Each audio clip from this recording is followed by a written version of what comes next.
I like to say that material editor is deceptively simple. It is just a simple panel with multiple panels open to the side which can be dragged out for each component of the color material, which is color, bump, transparency, combined with color, reflectance, and even emission, which is new in TrueSpace 6.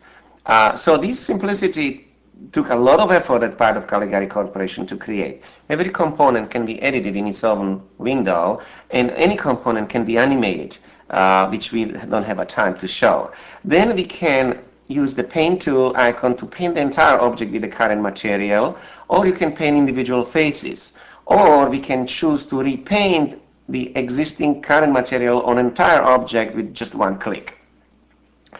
We can also use the color picker to read the materials directly of the object, and we have faceted appearance of every material, smooth, or the outer facet, which is a very good for cylinders, for example. Now watch for the smoothness on the edges of the cylinder while the top is faceted. And of course, if you use the smooth material, it would be good for sphere but not good for cylinder, which looks like a poorly made sphere.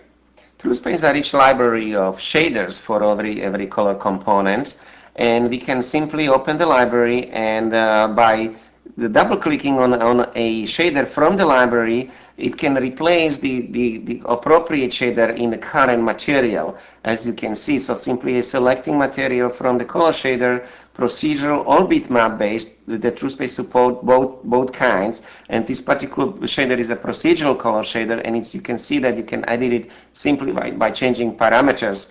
Bitmap shaders could not be edited in that way, but they have other benefits. The same thing with bump map. We can change different procedural functions or bitmaps to provide us with the combination for the bump map channel. And transparency shaders can be utilized as a part of the color shader, because typically you would combine several layers of materials, of colors on top of each other, so the transparency shaders are very good for that.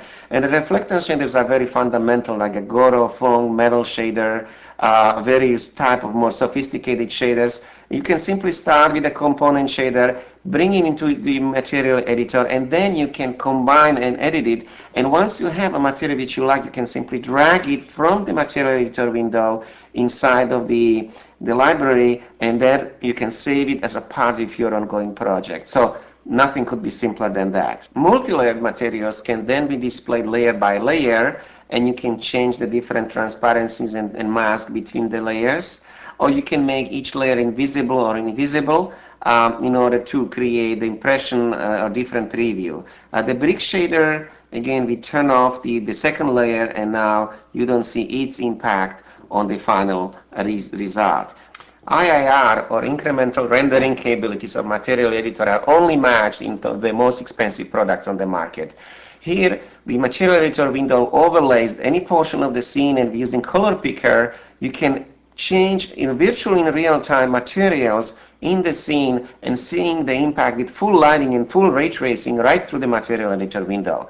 That is a very powerful capability, which until now you would have to pay literally thousands of dollars in the high-end software. That is why we say the TrueSpace material editor is deceptively simple.